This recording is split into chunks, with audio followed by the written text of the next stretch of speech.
So, welcome everybody to the August 2025 Conservation Commission being held at the Norwood Senior Center.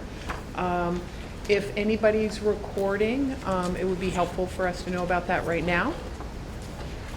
Assume nobody is. All right, so with that, we'll move right into the public hearings, and so we'll do a roll call vote. And I think we can just do a aye, right, because everybody's here in person? Or do you want to do? Yes, I think if you call? could go to call the names. Okay, all right, great, all right. Kelsey Quinlan is absent tonight.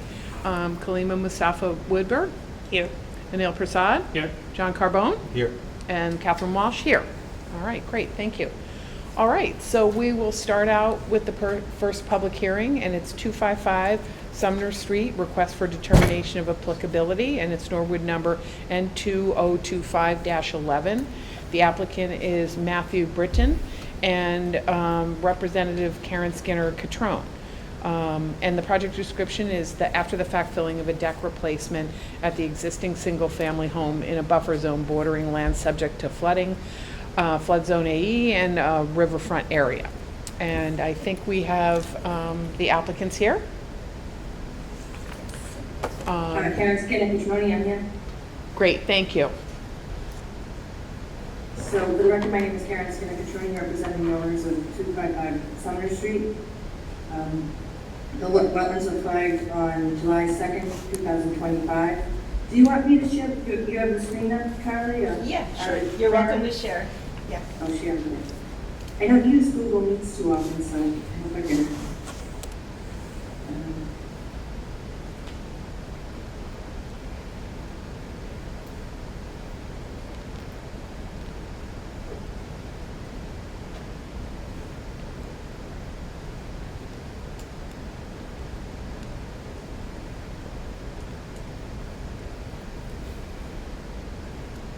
Are you going to see my screen change? Or? Not yet. No. I don't know how to, let's see, window? Okay, here we go.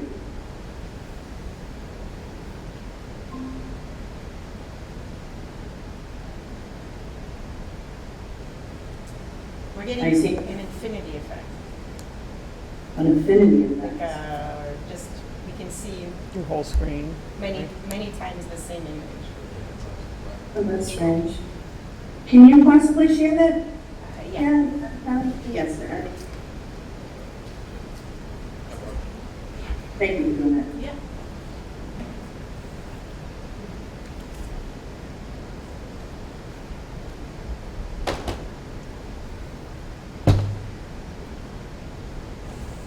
So I'll go on, for the sake of time. The wetlands were flagged on July 2nd, 2025. Bordering vegetated wetlands were flagged in the rear of the lot. A perennial stream is located to the left of this lot, off the lot. This floodplain on this lot at elevation 80.6. The owners are requesting a negative determination for an after-the-fact filing for a deck replacement in the rear of the existing single-family home. The deck replacement is over an existing patio. There'll be no new impervious. The new footing, there's 3 new footings, actually already dug. They've already been dug, and they are just outside the 50-foot buffer. And they're in the center of the plan there. There's an existing pool between the wetland line and the work. 38.5 square foot compensation area is opposed to the volume used up by the footings. There's no vegetation removal proposed for the project. So if you have any questions, it's pretty straightforward. Just deck replacement over a patio, no tree removal, and it's outside the 50 foot. Great, thanks, Karen. Are there any questions from anyone online or in the audience? Comments? No? Oh, that's a good one, Carly, thanks. Any questions or comments from the commissioners? No, okay. Carly, do you want to have any input? I was grateful to see that they put in the swale over here, some compensatory flood storage. It doesn't seem to me that there will be any deleterious effects on the wetlands. It's a deck over an already impervious surface. It seemed to me that they're not going to alter the area. So it seemed to me that if the Conservation Commission were comfortable, it could issue a negative determination of applicability. Interestingly, this lot also has a significant amount of pergola stripe on it between the pool deck and, see over here, between the pool deck and the intermittent stream. So that's interesting. It would be great to get that under control and not with herbicides.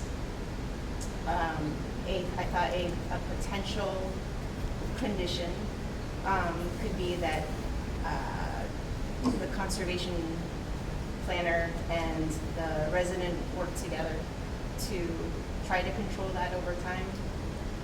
It doesn't have to be, it's not a part of this project, but it is there. It's mixed in with goldenrod, which is a great native plant for pollinators. I thought that was an interesting aspect of this lot. Okay.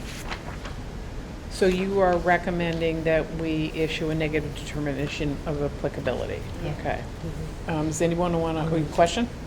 Oh, yeah, I was just wondering what the applicant felt or had to say about the condition of possibly working with Carly to manage the invasive loosestrife. Oh, yeah, totally fine with me. I did not, we just got the house. I didn't know that they weren't supposed to be there, so on board with whatever you guys do. Okay, great.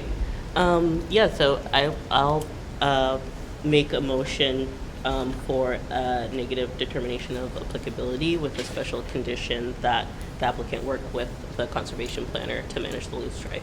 Great. I'll second that. Great, thank you. All right, we'll go around. So recommendation is to issue a negative determination of applicability, and we'll start with Kalima Mustafa Woodberg, Aye. Kenil Prasad, Aye. and John Carbone. Aye. And Catherine Walsh, aye. Great. All right, thank you so much for being here. We appreciate it. you. Thank you. All right. Thank you. Good night. Thanks, Karen. All right, so we'll move on to the second public hearing, which is the 153 Moore Street, RDA Norwood number N2025-12. The applicant is the Moore Street Holdings LLC, and Representative Alice Capron from Norwood Engineering. And this is a proposed excavation of 4 test pits to assess the groundwater elevations and soil type in the riverfront area and the buffer zone. Are you Alex? Or? Yes, I Yes, am. okay, great, thank you. Carly, do you have the plan that you put up before Yes. this location?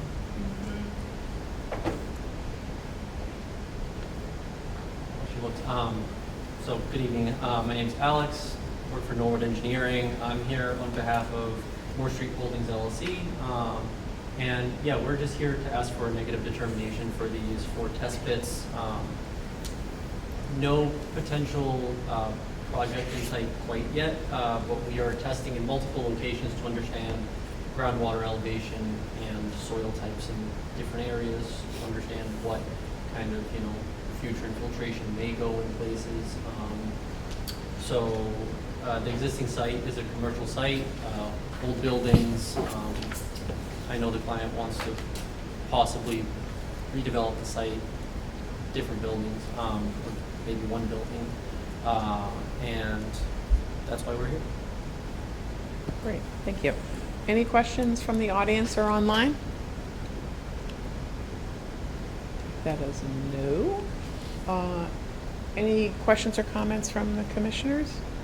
Carly, I was looking at the map. I'm trying to figure out where is it riverfront area? There are intermittent streams. Alex, do you want to talk about it? Correct. Yeah, so it is in a riverfront area. I believe the blue line, the blue line is the 100-foot river zone. So you can see that the test pits are within the 100-foot river zone. And Neil, if I think you, 2 of them are, at least, the ones in the pavement. if you look at the dotted blue line towards the right, that's Mhm. one of the streams. Yep. And then you look towards the bottom of the stream, there's another. And then you look towards the left of the stream, you can see 2 more. Okay. And the red markings on the stream, the red circles, are the proposed locations of the test pits. Yep. Gotcha. And Okay. how are the test pits being dug? By machine. Yeah, machine. Yeah. Okay. Yeah, I see some ponds and stuff back there. Yeah. Typically, they're like 3x3, 4x4, Right. so Yeah. not huge. Great, thanks. Okay. And Neil, I was just Did trying you- to orient myself Yeah. with the property. okay, good. You're good, okay. Any other comments, questions? All right, Carly, you want to weigh in? So this would be considered a minor activity exemption under the Massachusetts Wetlands Protection Act, sort of like a temporary effect.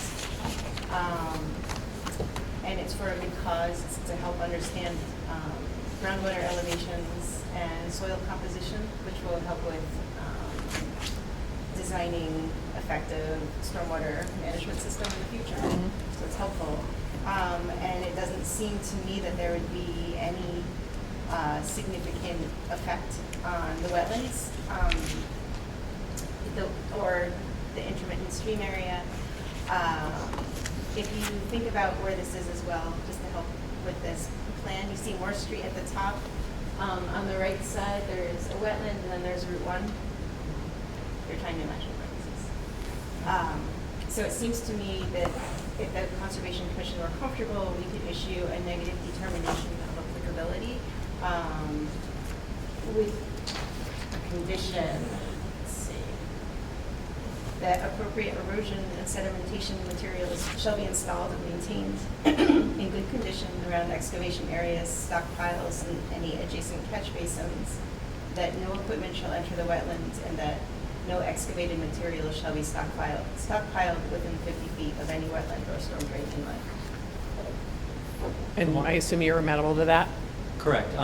We'd ask what kind of erosion control we'd like. Would it be a compost sock around kind of where we would work, or just a lot, just for our understanding? And would you want a plan showing that, or do you want us to do it and just, you know what I mean? Just for our understanding. Yeah. I think photos would be fine. Okay. You could. We could condition. Maybe it's worth a conversation between the two of you guys to decide what you think is appropriate. Yeah. Okay. So Makes sense? Yeah, so one of the conditions could be erosion control plan approved by the conservation center. Yep. Perfect. Yeah, I don't think it doesn't need to be anything Yeah. over the top. Yeah, No. okay, good. Any other thoughts? All right, so do we want to entertain a motion for a negative determination of applicability?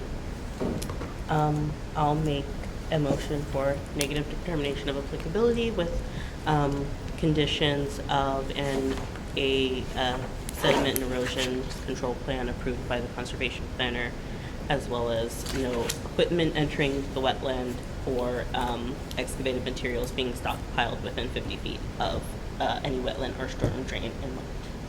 Great, thanks, Kalima. Second? I'll second. All righty, so we'll go around. Kalima Mustafa Woodburn, Aye. John Carbone, Aye. Anil Prasad, Aye. and Catherine Walsh. Aye. Okay, awesome. Great, thank you so much. Thank you. Appreciate Have a it. good night.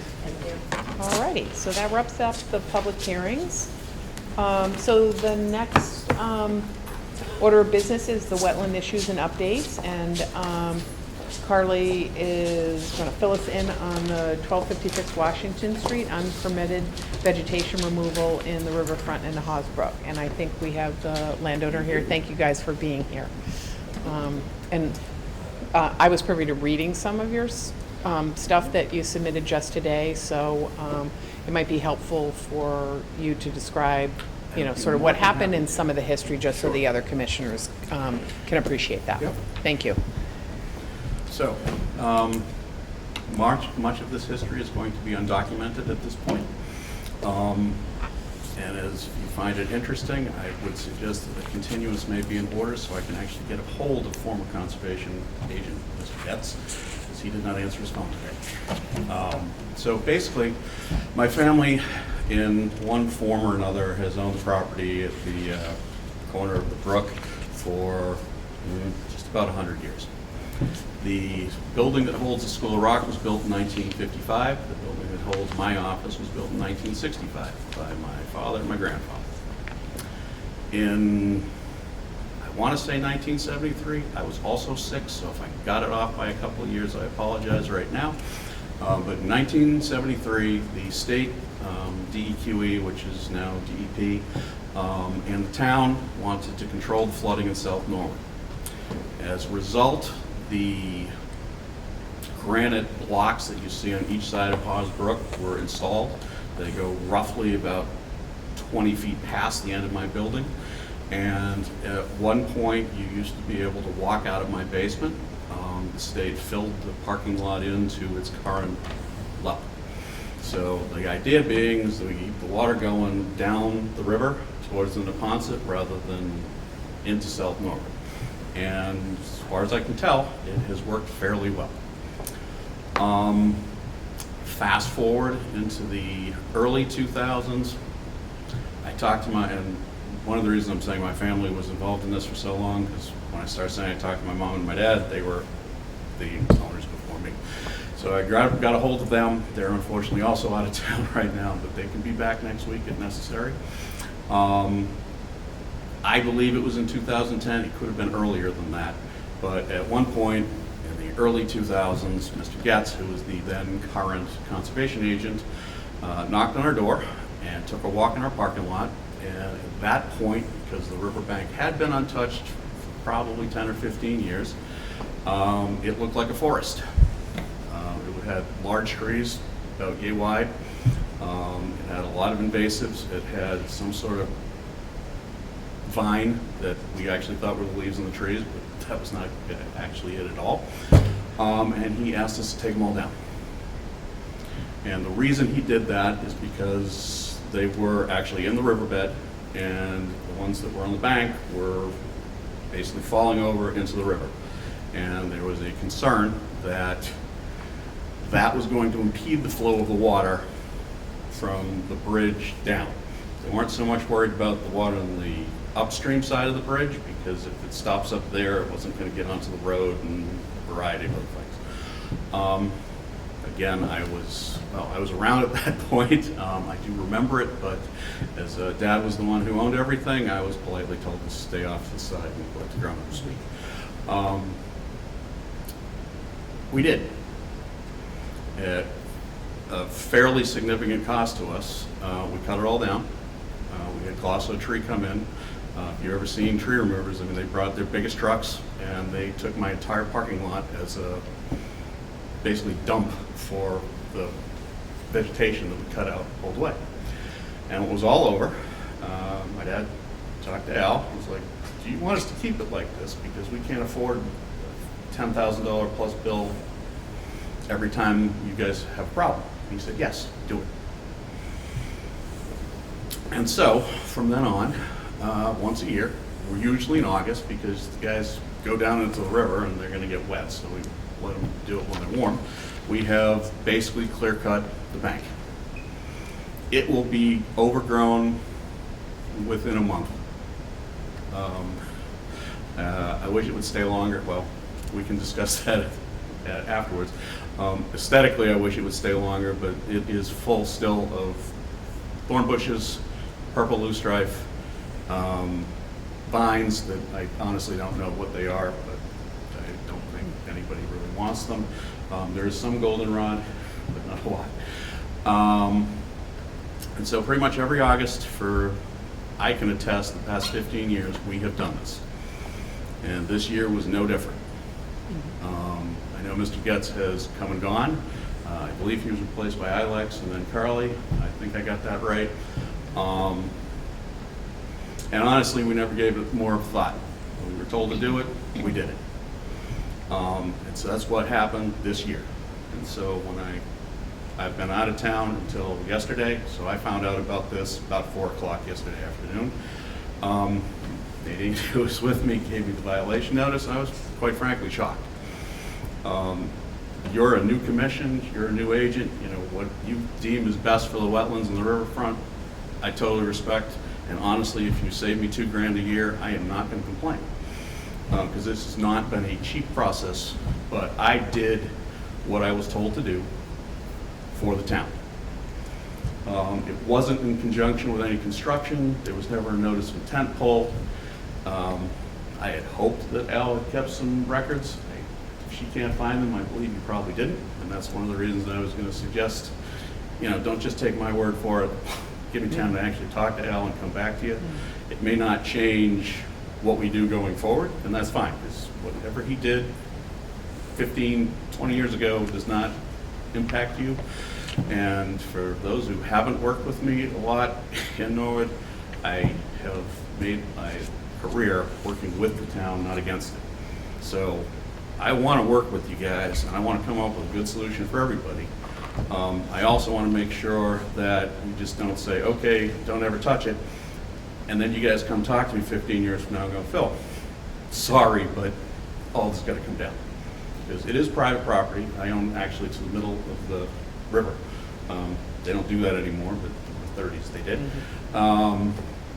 And so, you know, I want to come out of this process with something that works for everybody. I also don't want to be told that I violated the law, because I don't believe I did. I did what I was told to do.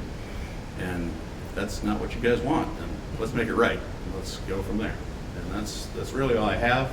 But like I said, I was on the phone with my mom and dad, tried to get a hold of Al, couldn't do it. So right now you only have my word, which I think is pretty good, but probably not necessarily enough for you to go on. And I won't cut anything no down. So I appreciate, you know, the history, and I speaking for myself, I believe you. And it's unfortunate that we don't have Al Getz's records, and, you know, that sort of, you know, set that aside. I think we absolutely want to work with you, and I'm pretty confident that we would never direct you to be taking down trees unless there was some sort of emergency condition, which we would be having conversations. So I would imagine that we would not see a revisit of what happened 10 years ago. And so I think, you know, I would like for us to focus on like moving forward. Like we would love to partner with you guys and think about what type of planting plan could be put in place to limit the invasives and to do something that would work for the Conservation Commission and that would work for you. So we definitely want to partner with you, and we appreciate that you've come to the table very quickly. And you know, I don't know that it's totally necessary to dig up the past, and I also appreciate that, you know, you were directed and spent a lot of money, and you know, we don't want you to spend unnecessary money. So with that, you know, Carly, maybe you just want to give us a little bit of a thought about what you're thinking about a plan moving forward. Okay, so we can see the slope on the screen. It's pretty steep. So my idea is that you would work with a landscape architect to come up with a plan.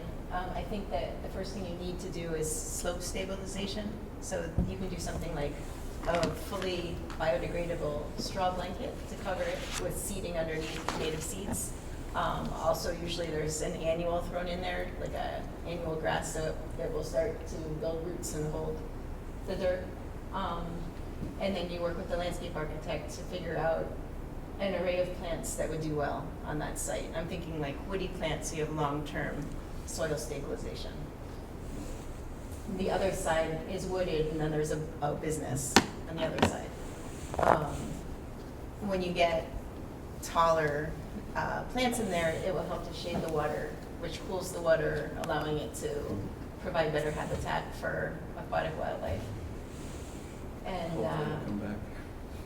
what? I've seen fish in there finally. Oh, good. Oh, yeah. I think that that's the way to go. We created an enforcement order so that we can have a plan going forward. You know, we wrote out basic expectations in there with a timeline. We can discuss if the timeline is workable for you and the Conservation Commission, but I think that the first order of business would be to stabilize the soil and then come up with a planting plan. Carly, a question for you. Yeah. So the biodegradable straw is really just a stopgap. Is that it's just short term? Mhm. The planting plan is long term. Yes. And would that have to be maintained by? I don't think, I mean, I think that initially watering will be needed to make sure that the plants survive. And then after that, no, I wouldn't think so. If you look on the opposite side, there's trees and shrubs. Mhm. And- We don't want them in that area, right? The goal is to get the proper plants in there that doesn't require mowing or Right, whatever. yeah, no mowing. Exactly. Yeah. It's that does- riverfront Yeah. area, so in general, you wouldn't want to be doing vegetation wouldn't maintenance just- there. Okay. I just think Yeah. initially you need irrigation to keep the plants alive, Okay, you know, or to start the seed gotcha. to grow.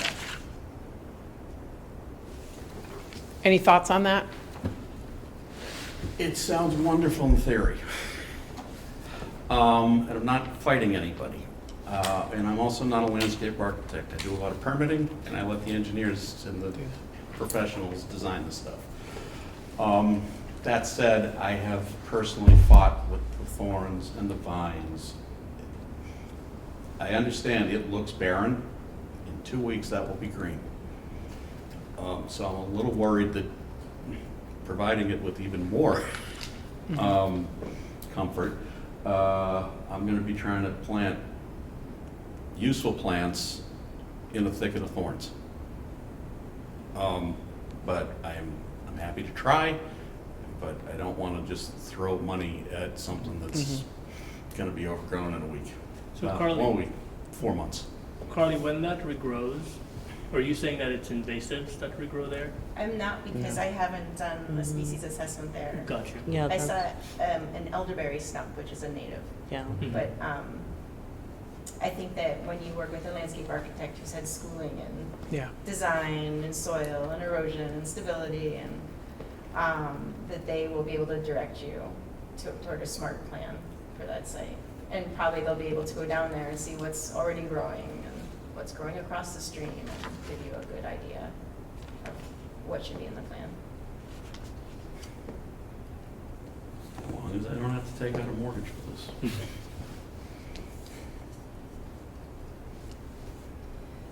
In terms of a timeline, I was thinking that you would work with the landscape architect to come up with a plan that you could present to us by September 17th, if that's, and think about if that's workable to you. That would be 1 week before our next Conservation Commission meeting. Prior to that, working with the landscape architect, you would come up with like a way to stabilize the soil, which could be the straw mat with the seed, and that could be installed by September 1st. And then the idea would be to complete the planting that the landscape architect designs by October 1st. Excuse me for a minute. Yes.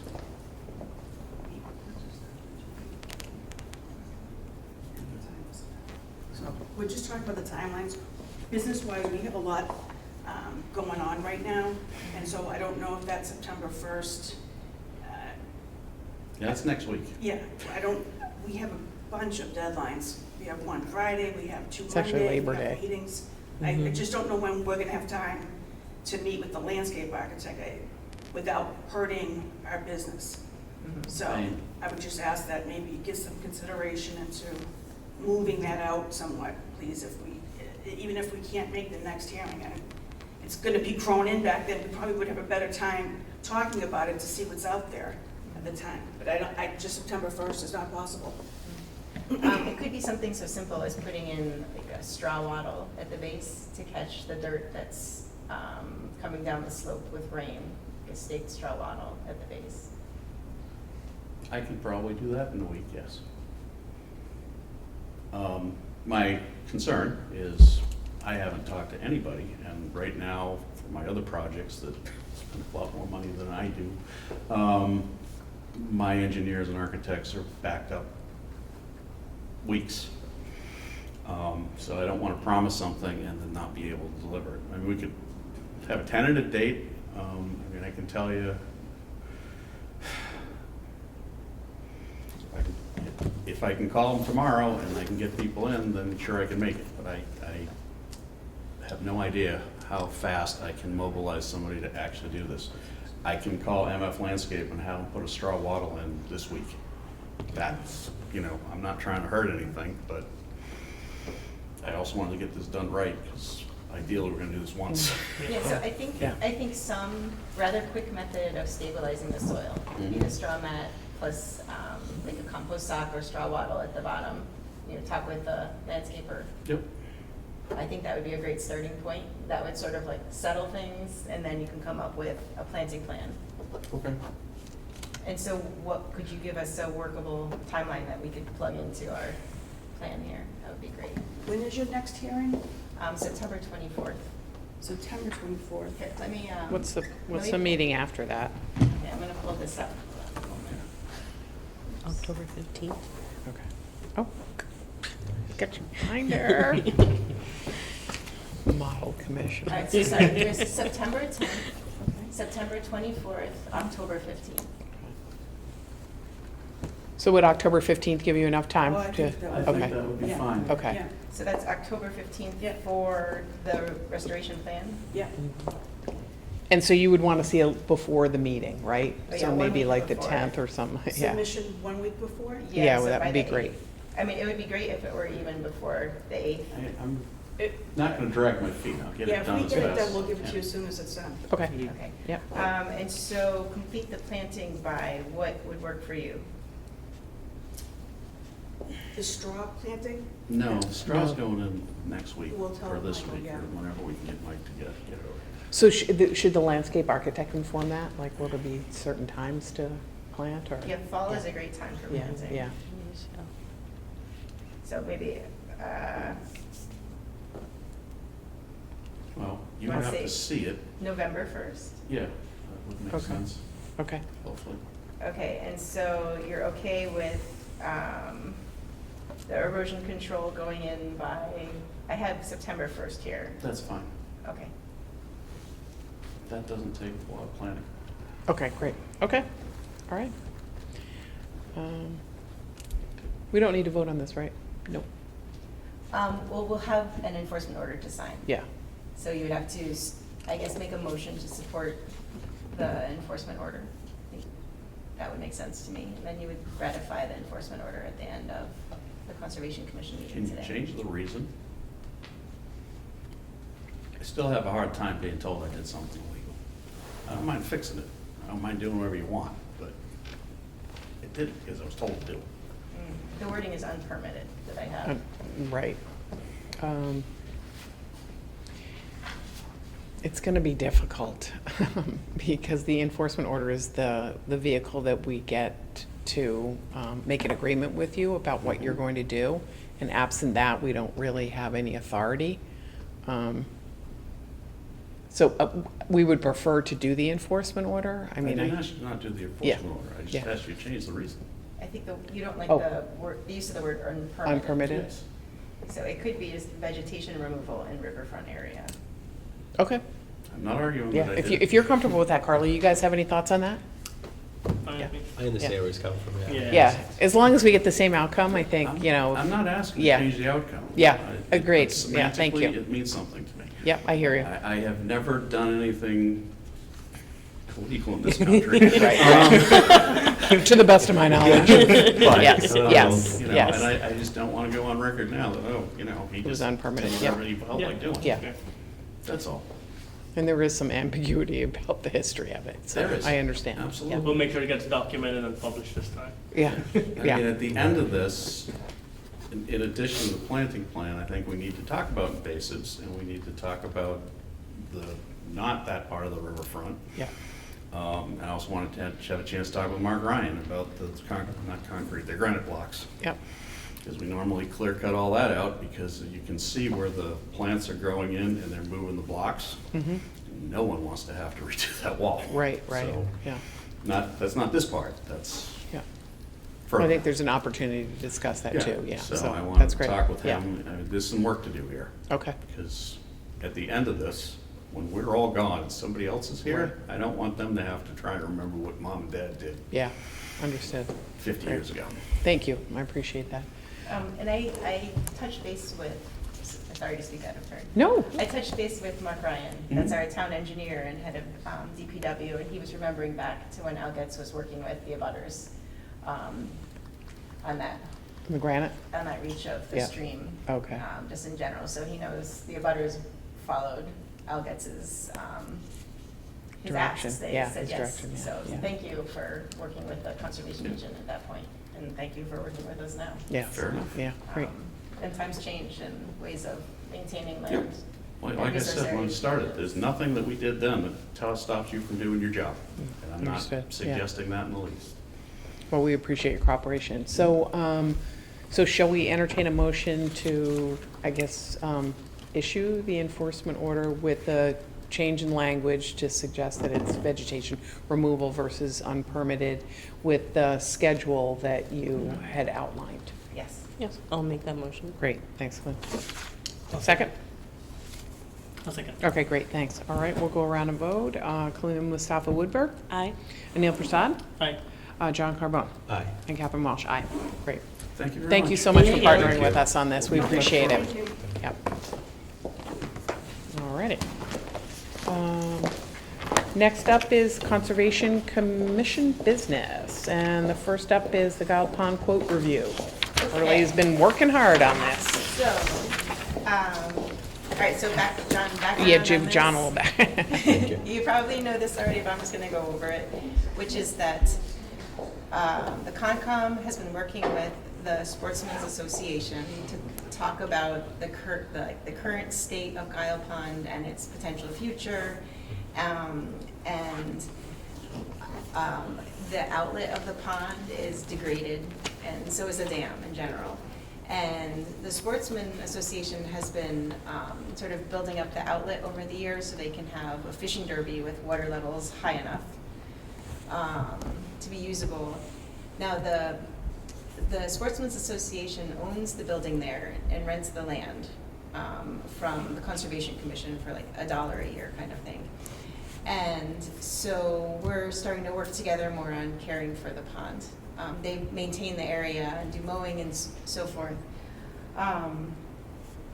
The issue with the way the outlet has been being built up is that it's with sandbags, and sandbags can only withstand so much water flow and power of water over them. So when there's a large storm, some of the sandbags get knocked out, and sandbags can break open and release sand, and so that's degrading the waterway and the wetlands downstream of the waterway. So really, we're looking for sort of like a better fix for the pond. So we applied to the Community Preservation Committee for CPA funds to do a feasibility study of the pond and the surrounding parcel, like to get community input on what they want to see for this area. So not just Sportsman Association, not just Concom, but Norwood as a community. And we received the money. And so at this point, we're writing an RFP to get quotes for how much it would cost to do the feasibility study. So looking at, do we fix the dam? Do we replace the dam? Do we remove the dam? You know, could we put other amenities at this pond and so forth? But it's gonna be at least a year till we can implement that project. Like actually, we'll have the study done, it will give us some answers, and then we have to implement the work. So within that year, we would like for there to be some sort of more durable fix to this degraded outlet than sandbags. And so the concept was we ask engineering firms to come out, assess the outlet, and tell us what we should do in the interim, like for that year. So as a better business practice, we had to get at least 3 quotes. So I contacted 6 companies and got 3 quotes, and now we get to choose. So I'm looking to the Conservation Commission to help choose the firm. one firm gave us a quote of $15,000 and a very sort of detailed project scope, which seemed to me to be more than what we're looking for. Another firm gave us a quote for $5,000 and seemed to provide a list of services that we are looking for. It seems appropriate. And then another firm gave us a quote for $2,500 and did not give as sort of like as detailed of a scope as I would be looking for. And so it made me lean towards the $5,000 quote. And we have worked with all three of the firms previously, and those projects have gone well. So I have faith in each of the firms.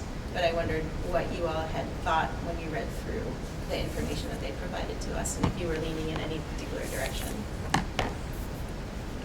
So we've worked with Peer before, right? We Yes. have, yeah. I remember the name. How were they when we worked with them? Good. We worked with them on, they worked as peer review for 61 Endicott Street.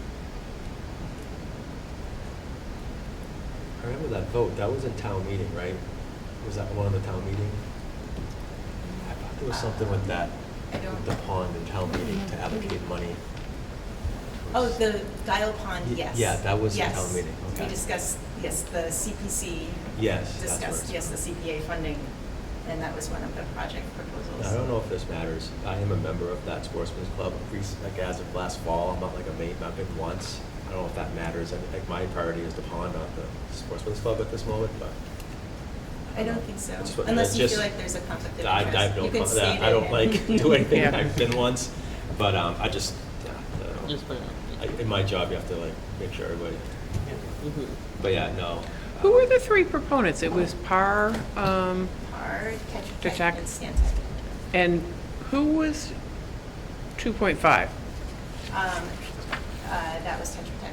Tetra Tech, and then Stantec was,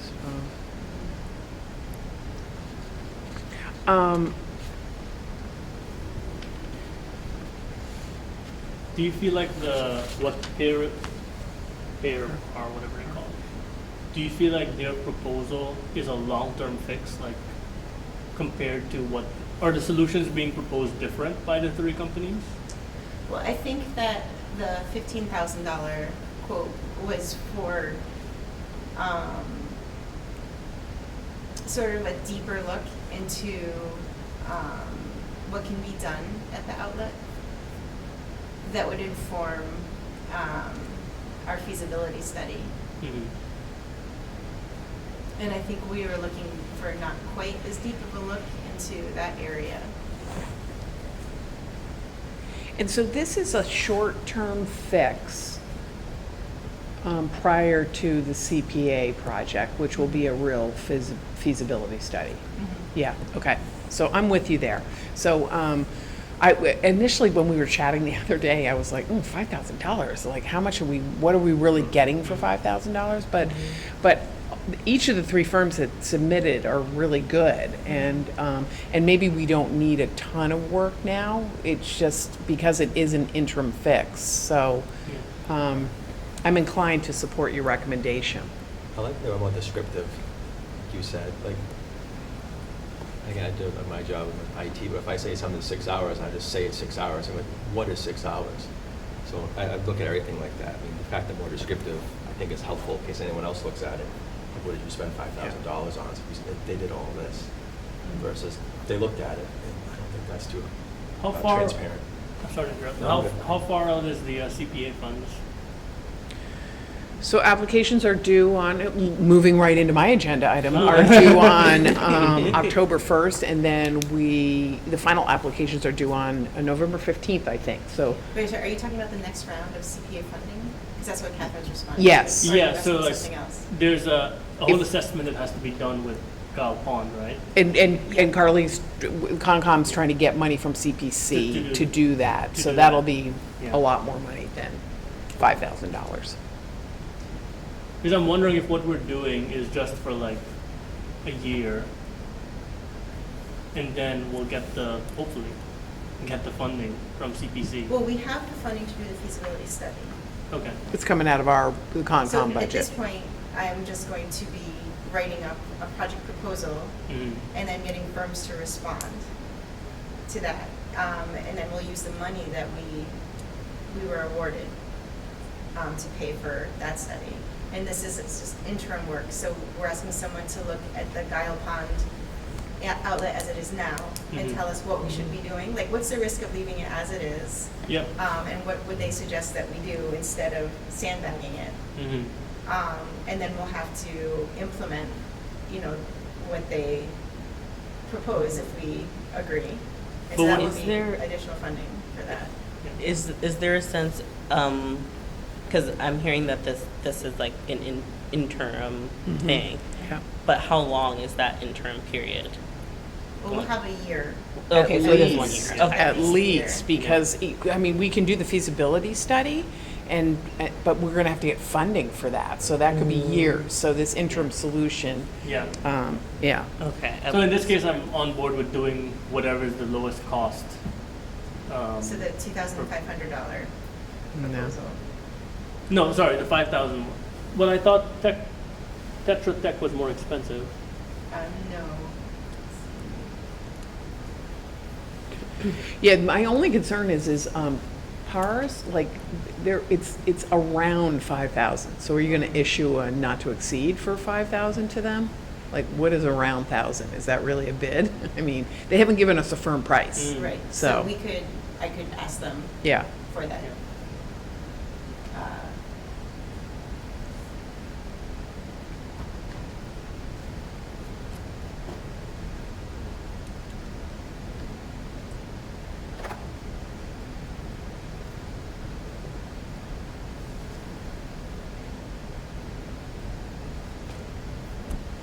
yeah, it would be good to hear what they're proposing, right? Or assume that we're gonna get a draft memo, a final memo.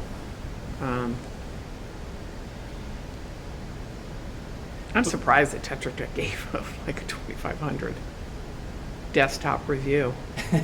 Yeah, yeah. So Carla, do you feel, based on the proposals you've seen, $5,000 is a good amount to pay for an interim recommendation? It seems so to me. So they'll go out, they'll take a look at the site. Yeah, I guess there's not much you can do, so. Okay. I'm certainly on board with your recommendation. I'm on board. I'm not comfortable with it. Same. Okay. Okay, so from this point, I'm hearing I should ask PAR for, What their deliverables are, yeah. Mhm. with the proposal. Is it normal for these guys to respond to an RFP without deliverables? Like, I would expect that if you're responding to an RFP, Yeah, it would be you I would. think- Was I it a think that formal? at this point, no, at this point, I was asking for a price estimate. just pricing. Yeah. Got you, okay.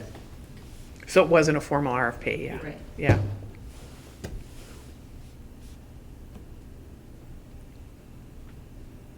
Okay, so I'll request a proposal Yep. with deliverables from PAR. Yep, Okay, great. okay. All right. And, Actually, let me ask one more thing, if you Sure. don't mind. Yeah. Is there a maximum that you would like to spend? I think the caveat to all of this is you'd have to compare the deliverables across all Yeah. three of them, right. right? And I think we can discuss it in the next meeting if you're able to get the comparison of the three companies and their deliverables. Because it's hard to tell if $5,000 we're Yeah. getting like a good bargain here, not a bargain, but if it's a fair price to pay for the deliverables. Like, to your Yeah. point, it could just be a cursory look Yeah, and say, yeah, you could just sandbag it if you're gonna fix it permanently in another year or two. But I don't think that's what we're looking for, right? We're looking for Yeah. something that is not sandbagging. Yes. right. A limited report. Yeah, I think we would like a draft and then a final, right? And see Yeah. what it would cost to do that, right? Yeah. Just a simple, like, here's the here's the deliverables from each company and the cost, Yeah. and I think it'll be very quick for us to make a decision. Yeah, and it does say, and PAR did say, if so, they can provide the town with a proposal for the above Mhm. scope. So Yeah. I think, yeah, maybe just tell them we want a little Okay. bit more of a firm proposal, yeah. Okay, great. Okay. And I just have to say, I'm not totally focused on the dollar value. I feel like we need to solve this because it's, Yeah. we talk about it every year and it's problematic every year. And I Yeah. think it's going to be probably continue for a few years Yeah. because, questionable about funding to do a real long-term solution. So it would be good to kind of get a handle on this. So let's say they propose 2 or 3 permanent solutions that are viable. Funding for those solutions would come from CPC?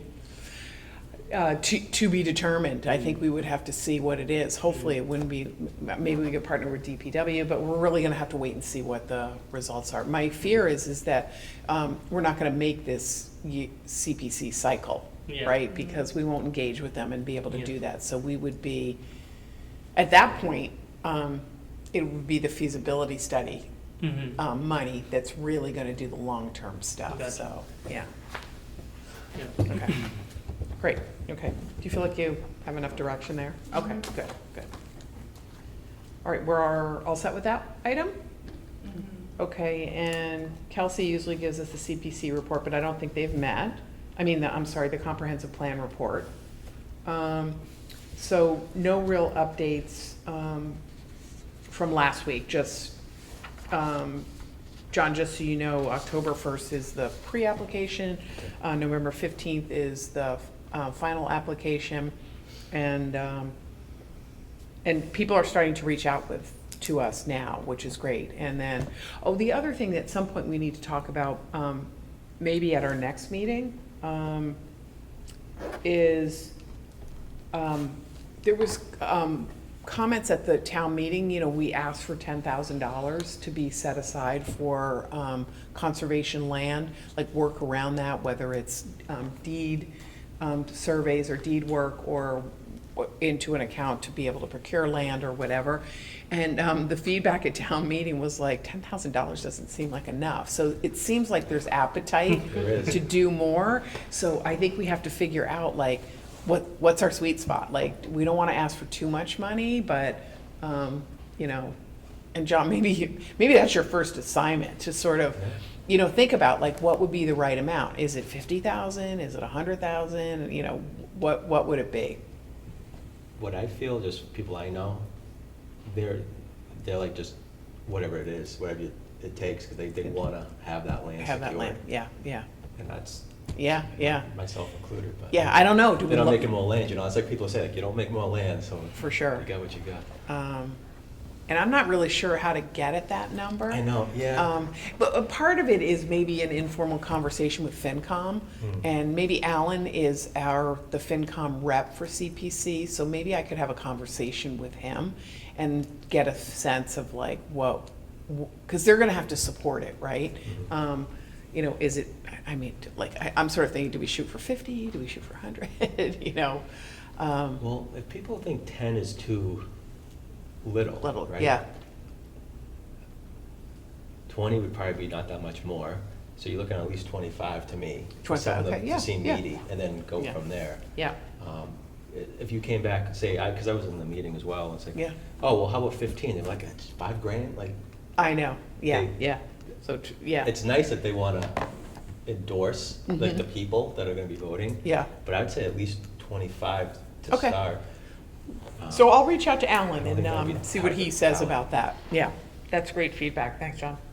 Okay, so no other updates on that. And so we have the June 18th meeting minutes.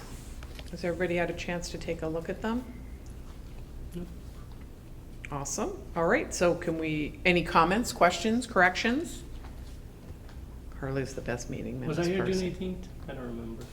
I don't know. I don't write the meeting minutes anymore. Kate Kawachi does. Oh, yep, you were there. Oh, awesome. I was I absent, approve. but, all right. So can I have a motion to approve the June 18th, 2025 meeting minutes? I can do it if I wasn't there, is that okay? You can make the motion. Motion to approve the June 18th, 25 meeting minutes? I'll second. All right, great. All right, we'll do a roll call vote. Khalil Mustafa Woodburn, Aye. Anil Prasad, Aye.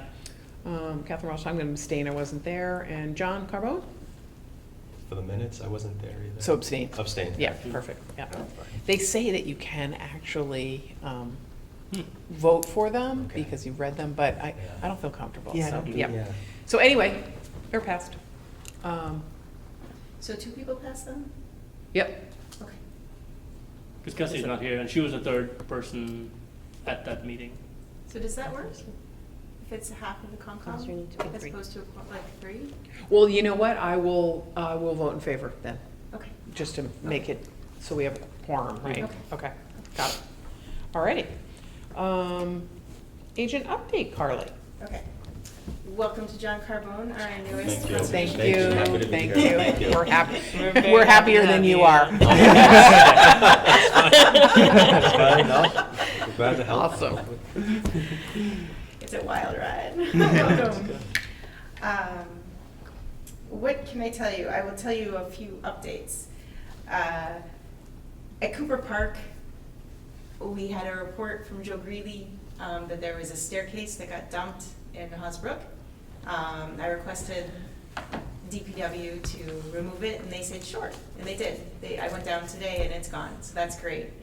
We also had a grate that was damaged. It's part of one of our new exciting stormwater management features, and it looks like a truck backed up and ran it over. They had to go over a curb, and then, so we have to replace that, and it's a conservation land parcel. So it's, I think it's like $650 to replace the grate that got broken. And So we'll buy it and DPW will install it? that's our hope, yes. Okay, great. There's also sort of like a metal cage on which it sits, and that was bent by the truck. So we're gonna see if DPW can sort of bend it into a more usable position. I think what I learned is that our contractor actually fitted the piece to the stormwater structure, so we can't just buy one that fits it. So we'll see what we can do, but also I'm grateful to DPW for putting 2 boulders there now to block the way so no more trucks can back into that area. It was suggested by Horsley Witten, which was the landscape architecture firm that designed the park for us. So we've been corresponding back and forth about how to deal with that. Great. So that is Cooper Park. Oh, and I saw 2 deer there while I was visiting today, Oh, which was very great. sweet. Norwood Day, would you all remind me who is able to volunteer to table? Catherine actually can't do it. Yeah, I'm out of She town. volunteered. Remind me what day that is? September 6th. September. I should be able to, just have to check with my wife. Okay. And I know my daughter's dancing at Norwood Day, so we'll be there. But I would like to do it. I can follow up with you. That'd be great. It's actually fun. So Yeah. we get- I had a Carly table there gets once. little crafts and coloring of fish, and there's Nice. like word searches, and so a lot of kids come over, so it's fun. Anil and I, Yeah. that's where we met Anil. We I sucked can him no longer in. make it. You can't come I'll with be that? in Canada. Ah, okay. Sepsis. I should be able to do it. Yay. What are the times? Why don't I get back to you with that, Okay. okay? Yeah, put me down for it. I don't see a reason. My daughter dances and then go walk around. I'll be there. Yeah. It's cool. I We had a usually booth get there once. positioned next to the Trails Committee, so it's fun, Oh, you next to know? Joe? Yeah, Yeah. yeah. I'm excited. I have worked every year, so Yeah. I haven't been to one yet. Oh. So I'm Norwood very- Day? Yeah, It's I fun. haven't Oh my been God, able to it's so go. fun, you Yeah. gotta walk around. I It's a can't lot wait. of fun, I had a yeah. lot of fun. A lot of pens and pencils. Oh, yeah. If you're low on it. What else? I went on some site visits today, some spontaneous site visits. I went to the Coakley Middle School construction site and found some areas where extra erosion and sedimentation control materials should be installed, and so I let them know, and they're following up with that. It's like where there's slopes that right now is loose dirt, and they're going to be planting it, but they have not yet, and so the stormwater can just take the dirt down and to catch basins or elsewhere, so we're working together on that. At Haas Pool, that construction site, there was also like a dirt pile that wasn't completely covered, and the erosion control at the base of it wasn't sufficient, and another planting area needed more erosion control, so I'm in the midst of chatting with them about that as well. So that's part of this whole conservation Yeah. work. Meadowbrook, I don't know if any of you have walked down there yet. They've been working on the project there, which is to make the brook more tolerant of high stormwater flows that it receives from downtown Norwood and surrounding roads. So they've been adding some riprap under overhangs along the creek bed, and they removed sort of a, I guess it's sort of like a dam of branches and leaves and whatnot that was obstructing flow. And they've removed some sediment and some broken infrastructure. And now they're on pause for about a month while they wait for head walls to come in, which they'll then install, and we'll do restoration work and clean up. So it's been busy there. And then they can pave Washington Street? Pave Washington Street. How does that relate? Is Meadowbrook the one on Washington and Fulton? No. No, so this is. What's the project on Washington and Fulton? That's, I think, Purgatory Brook. Purgatory, got it. Yeah. So Meadowbrook is off of Pleasant Street. Got it, yep. Yeah.